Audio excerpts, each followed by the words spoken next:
फिर जब हाथ जल में लिया, कहा कि मैं जीर्णोद्धार करूंगा। 3 बार कहा उन्होंने।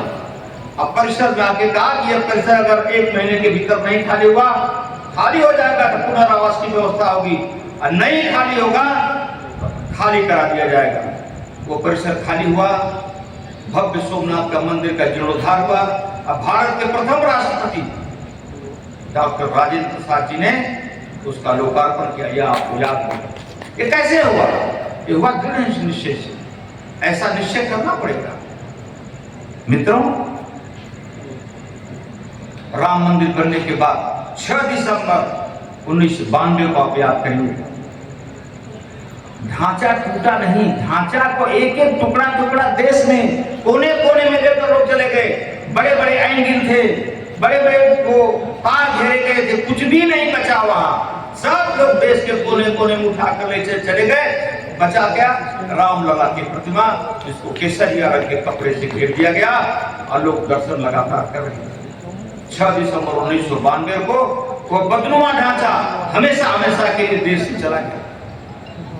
मित्रों, 4 सरकारें बर्खास्त हुई, हिमाचल प्रदेश, राजस्थान, मध्य प्रदेश, उत्तर प्रदेश। कल्याण सिंह जी ने कहा कि 4 सरकारें नहीं, 400 सरकारें बर्खास्त हो जाएं, लेकिन हम राम के नाम पर समझौता नहीं कर सकते।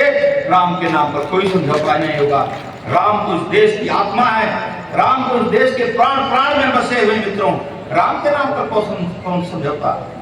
अभी हमारा एक साथ एक लड़का है, गाड़ी में चलता है, उसने अभी दिखाया, जो मेरे सामने चुनाव लड़ रहे हैं, वो कह रहे हैं कहाँ विकास भइल बा? वो देखा था विकास, हाई बलपुल, जहाज पुल, हवाई अड्डा बिका गई, हाई बिका गई। अरे उनका के दिखावा दुर्लभपुर लिया के डबल लाइन होइल बा, एक तोहर बाबू बनोले हुआ कि भारत सरकार बनोले। जौन यात्रा का बनारस का 2.5 घंटा में होता है, वो यात्रा में 1 घंटा में आगे बैठे तो चल जाता है। ये तोहरा के नहीं क्या देखा? अरे आधा आदमी को अगर दिन में दिखावल जाए, कहे तो सूरज दिखाते नहीं थे तो क्या करेंगे? कहा कि दिन में सूरज न दिखाई पड़े 12 बजे, वो क्या कहेंगे? कह रहे हैं कि सब बिका गए देश का है, बिजली बिका गई। जहिया ना बिकाई रहे तैया आधा दिन, 1 हफ्ता 7 घंटा, 1 हफ्ता राति का, 1 हफ्ता दिन का, आवे कि ना आवे? और जब बिका गई जगमग जगमग कैसे भइल बा? शाम होते ही पता चला था कि बनारस बा की, जौनपुर बा की, गाजीपुर बा, गांव गांव जगमग जगमग हो जाता है। कैसे होता? उनका के समझाई? एक आध को चैनल खरीद ले बानू। अब भोजपुरी भाषा में आम जनता बेम सुन ली, थोड़ी देर पहले आए से पहले वे सुनत रही। आम जनता के खाली बहकावे के बाद भोली भाली जनता के ये बतावा जा कि गाजीपुर में 70 बड़ दुआर, इतना बड़ा आदमी बांटा गाजीपुर में, कितना लोग बैठे, हम क्यों बता दो पर फाटक बा। आप कहते हैं दूसरा के सामंतवादी कहते, ये फाटक का है? ये फाटके सामंतवाद का प्रतीक है, ये फाटके सामंतवाद का प्रतीक है। जब बात 2 घंटा बैठगा तो आप तलाशी ले आई, तब तो भीतर जा सकेला। वो जनता के खूब समझाओ था, हमरा के बहुत कुछ कहलन, लेकिन हम के जवाब देवे लगी। अरे वो 5 बार विधायक रहूं, 5 बार, और 2 बार सांसद रहूं, कुल 5 2 7 बार, 7 बार के प्रतिनिधित्व में, प्रतिनिधि है 7 बार ना, एको बार में कोनो काम अपन दिखा दो है, ये काम हम कैले बानी, तो हम सब वापस ले लें और घरे बैठ जाए पड़ जाए। यही सब धूम साथ इधर का उधर, इसमें का उसमें, आम जनता को समझाने का ही काम।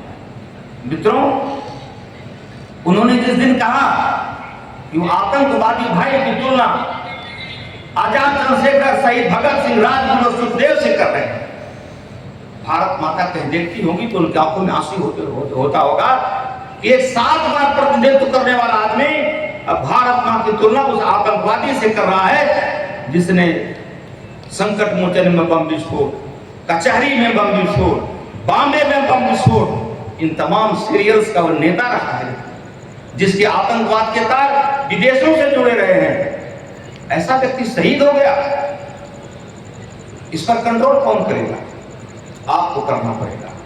हम तो भारतीय जनता पार्टी के कार्यकर्ता हैं, ये सब भारतीय जनता पार्टी के नेता, ये तो बोलेंगे, लेकिन जब तक आम समाज नहीं रोकेगा कि क्या बोल रहे हो तुम, तब तक रुकेगा नहीं, मित्रों नहीं रुकेगा। इस बात को आपको ठीक से समझना पड़ेगा। चुनाव आएगा, चुनाव जाएगा, लेकिन जब प्रतिनिधि हो गया, एक बार हो गया ना, तो माननीय हो जाता है। अरे जनता ने माननीय बना दिया, तो आप भी तो माननीय जैसा आचरण करो। मित्रों, आज चुनाव में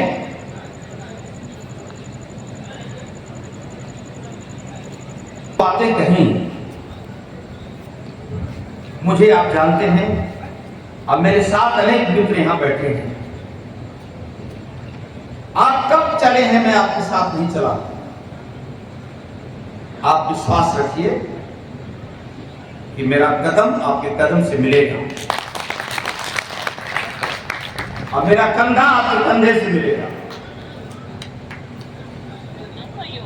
और बहुत कुछ न कहकर इतनी बात अवश्य कहूंगा कि आपके साथ हमेशा रहूंगा। और वर्तमान सांसद ने जो गाजीपुर को दिखाएगा कि रुका हुआ विकास कैसे आगे बढ़ेगा, चीजों को कैसे सही किया जाएगा। हम लोगों ने जिले में विगत के सालों में त्रासदियों को झेला है, उस परिवार की त्रासदियों को झेला है। छोटे से लेकर बड़े काम पे उनका ओढ़ हुआ करता था, किसी की हिम्मत नहीं होती थी उनके सामने बोलने की। भाषण देना तो दूर, अगर कोई रोड पे भी अगर उनके खिलाफ बोल देता था तो घर तक फोन आ जाता था। हमारे यशस्वी मुख्यमंत्री जी ने माफियाओं को उनकी असली औकात दिखाई। आज हम लोग जिसके नेतृत्व में इस चुनाव को लेकर आगे बढ़ रहे हैं, जिसको भारतीय जनता पार्टी ने हमारा नेता बना के भेजा है, मैं ऐसे गुरु जी को चाहूंगा कि आप आइए, आपके साथ इस लड़ाई में तन मन और धन तीनों रूपों से मजबूती के साथ आपके साथ खड़ा है। और इस लड़ाई को हम 1 तारीख के बाद 4 तारीख को विजय माला फैलाने तक जारी रखेंगे। आदरणीय गुरु जी, मैंने तो सुना था मुरादाबाद रह करके ही कि इस देश में अगर नई फैशन की शुरुआत होती है तो गाजीपुर से होती है। कोई भी नई प्रकार का स्टाइल, शर्ट का, टी शर्ट का, पैंट का, किसी का होगा, माने बॉलीवुड में भी अगर नया फैशन जाता है तो उसका उद्गम स्थल गाजीपुर है। दूसरी विशेषता कि शैक्षिक दृष्टि से गाजीपुर बहुत एडवांस है, उसको मैं आंखों से देख रहा हूं, आंखों से देख रहा हूं। रास्ते में माननीय पारसनाथ राय साहब का महाविद्यालय पढ़ा था। विनोद जी ने बताया कि इसका नाम है पंडित मदन मोहन मालवीय, और उसी के साथ बैक गेट पर एक इंग्लिश मीडियम भी आपने बनाया। लेकिन जब यहाँ डॉक्टर मनोज कुमार सिंह जी के इस प्रांगण में मैं आया और कमरे में मैं जब बैठा तो इतना विशाल भवन तो बाहर से देखा, जब छत को देखा कि प्रत्येक कमरे की छत जो हो पीओपी से युक्त है, पीओपी से युक्त है, तो आप समझ लीजिए ये एक वानगी है, एक वानगी है। डॉक्टर मनोज कुमार सिंह के बाल है, इसी प्रकार के इंस्टीट्यूट चल रहे हैं। और आप जितने भी महानुभाव यहाँ पर बैठे हैं, सभी के 2, 4, 6, 8, 10 सभी के चल रहे हैं। तो इसका अर्थ है कि यह शिक्षा का दान जो आप दे रहे हैं वह स्वैच्छिक आधार पर दे रहे हैं, और कोई भी आपका इसमें व्यावसायिक दृष्टिकोण रत्ती भर भी नहीं है। यही इसका अर्थ निकलता है। अन्यथा मैं 44 वर्ष टीचर रहा हूं, आदरणीय पारसनाथ जी भी टीचर रहे हैं पहले, बाद में ही प्रबंधक बने होंगे। आप में से भी टीचर रहे होंगे, लेकिन 44 वर्ष की टीचिंग प्रोफेशन में लेंथ ऑफ सर्विस किसी की नहीं होगी। मेरी सीधे जुड़े हुए हैं, न केवल सामान्य लोगों के बीच में हैं, हम विशिष्ट लोगों के बीच में हमारे पास ज्ञान है, हमारे पास बुद्धि है, और देश का जो सपना भारत के प्रधानमंत्री जी देख रहे हैं, चाहे उत्तर प्रदेश के मुख्यमंत्री जी देख रहे हैं, उस सपने के संवाहक में हम हैं। इसलिए साथियों, हाथ जोड़ करके आपके बीच में उस उम्मीदवार के लिए जिसने मां सरस्वती की उस विद्या के रत्न को सजा करके काशी हिंदू विश्वविद्यालय, जो भारत का श्रेष्ठतम विश्वविद्यालय है, वहां से शिक्षा दीक्षा लेकर के जब पार्लियामेंट की डॉक्यूमेंट्री बनेगी तो गाजीपुर लोकसभा के आपके उम्मीदवार की डॉक्यूमेंट्री में जो नाम आएगा वो नाम आएगा पंडित मदन मोहन मालवीय के यहाँ से शिक्षा लेकर के एमए तक की। और वह प्रत्याशी जिसे आपने चुना, उसके सामने कोई दूसरा केवल ईंटा और पत्थर पर ऊंचा खड़ा होने से कोई ऊंचा नहीं हो सकता। ईश्वर ने पारस को बनाया है, और ये पारस आपके बीच में उम्मीदवार है, आपका जो भाई है, आपके जो पिता की उम्र का है। ये कितना बड़ा सौभाग्य है कि समझदार, एक पढ़ा लिखा, एक विद्यापुत्र हमारे बीच में उम्मीदवार बन के है, जिससे हम मिल सकते हैं। उसकी सरलता से, उसकी साझता, उसकी भावनाओं से कोई बनावट नहीं। इसलिए साथियों, अपनी जिंदगी में कभी इस अवसर को चूकने मत देना। एक तरफ देश में श्रेष्ठ प्रधानमंत्री जी अपनी योजनाओं के माध्यम से लगातार हम सबका उत्साह और मान सम्मान न केवल भारत में, दुनिया में बढ़ा रहे हैं। और केवल लड़ाई सकारात्मक शक्तियों और नकारात्मक शक्तियों के बीच है। ये लड़ाई उन लोगों से हो रही है जो भारत की अस्मिता के साथ, भारत के विकास के साथ छेड़छाड़ कर रहे हैं, जो बेमेल गठबंधन बना करके नकारात्मक शक्तियों को ऊंचा उठा रहे हैं। प्रबंधक भाइयों, जिस दिन आप अपने मुंह से पारसनाथ राय जी का वोट मांगना केवल शुरू कर देंगे, आप दे रहे हैं, देंगे भी, लेकिन जिस दिन पारसनाथ राय बन करके आप कमल की बटन दबाने की अपील करना कल से शुरू कर दीजिए, गाजीपुर का माहौल बदल जाएगा और यह जीत 1 लाख के पार हो जाएगी। इसलिए मैं आपको कहना चाहता हूं, ये विद्या मंदिर है, बनावटी बातें हम नहीं कर रहे। ये भाइयों का आपस का मिलन है। ये अच्छा मौका है कि हमारे परिवार का, जो हमारी जाति का है, हमारे धर्म का, हमारी बिरादरी का है, हमारा है, ये परिवार हमारा, उस परिवार का कोई साथी, कोई भाई लड़ रहा है। इसलिए आइए दिल खोल करके, तन मन धन से पारसनाथ राय बन करके, हम ही पारसनाथ राय हैं, ये आपको कहना पड़ेगा। और ये आपका है, आपके परिवार का है, आपका भाई है, आपका अभिभावक है। कहना भी आसान है। जिन दलों में कहीं आपकी प्रतिबद्धता हो सकती है, उनसे आप हाथ भी जोड़ सकते हैं कि भाई इस बार पारसनाथ राय जी लड़ रहे हैं, कैसे मुंह दिखाएंगे अपने प्रबंधक के साथ, उसकी आंख में आंख कैसे मिलाएंगे। ये बातें अलग हैं कि एक तरफ देश विकास कर रहा है, भगवान राम की मर्यादा जो 550 सालों से लगातार हम संघर्ष कर रहे थे, और तब से लेकर के आज तक भगवान राम की पुनर्स्थापना हुई है। ये बातें इसलिए आपसे खोलना चाहता हूं कि मेरे भाइयों, आप पढ़े लिखे हैं। आपसे लोग तर्क करेंगे कि आखिर भारतीय जनता पार्टी ही क्यों, इस पर आपको कम से कम 10 बातें आपके पास जीवन में होनी चाहिए। आखिर पारसनाथ राय ही क्यों, इस पर 10 बातें आपकी होनी चाहिए। और क्यों नहीं दूसरा, जो भ्रष्टाचारी है, जिन्होंने देश को लूटने की कोशिश की है, काम किया है, उनके खिलाफ एक ऐसा तंत्र जो देश के विकास के लिए विकसित भारत की परिकल्पना लेकर के हमारे बीच में मां भारती का बेटा बनकर के काम कर रहा है। ऐसे लोगों को ताकत देने के लिए, भारत को उस उच्च पताका तक ले जाने के लिए कि हम कभी विश्वगुरु थे और विश्वगुरु हो जाएंगे। तो भारत की जो अर्थव्यवस्था है वो 2047 तक भारत दुनिया के 3 बड़े राष्ट्रों में दुनिया में हो जाएगा।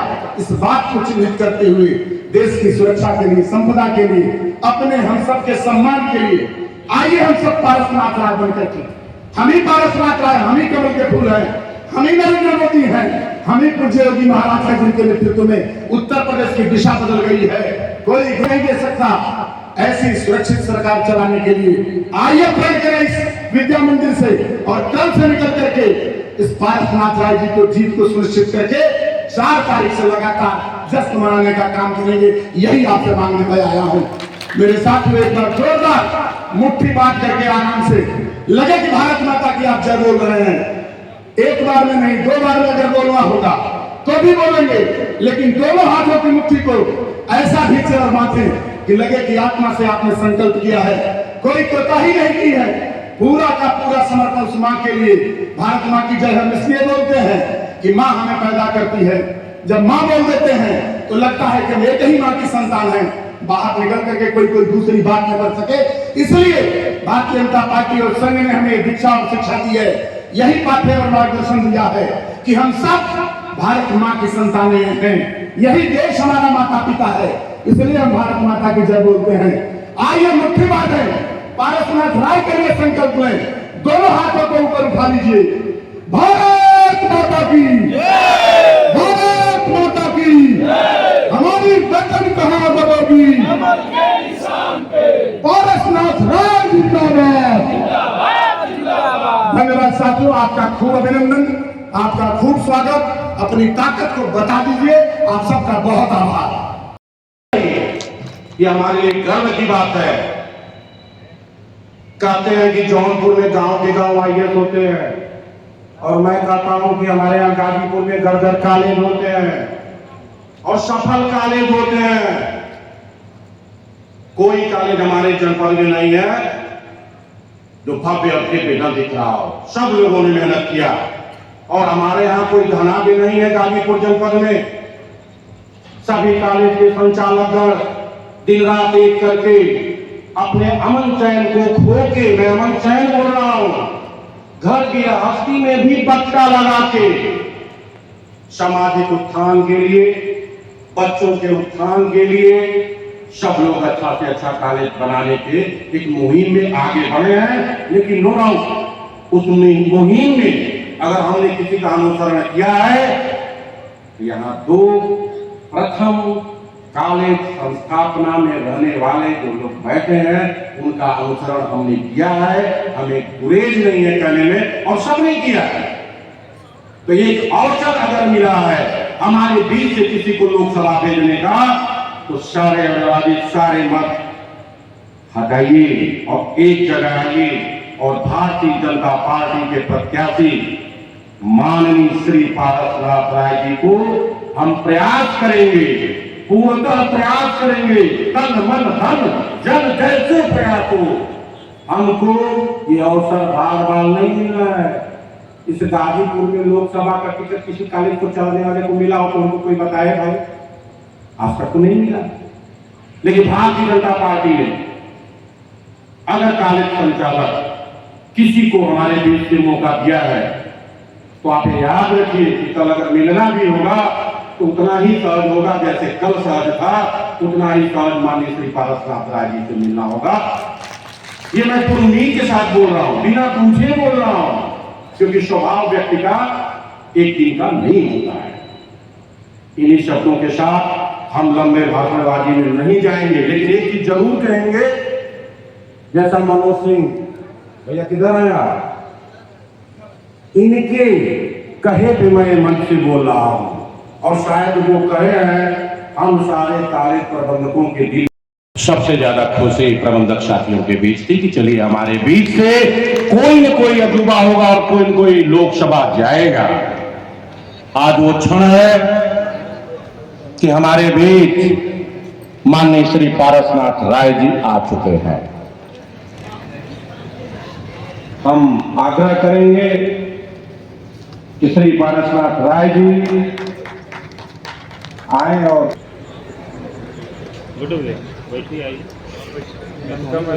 लंका मैदान वाला वीडियो भेजेंगे। अच्छा, तो मैं पहले चला दिया। अरे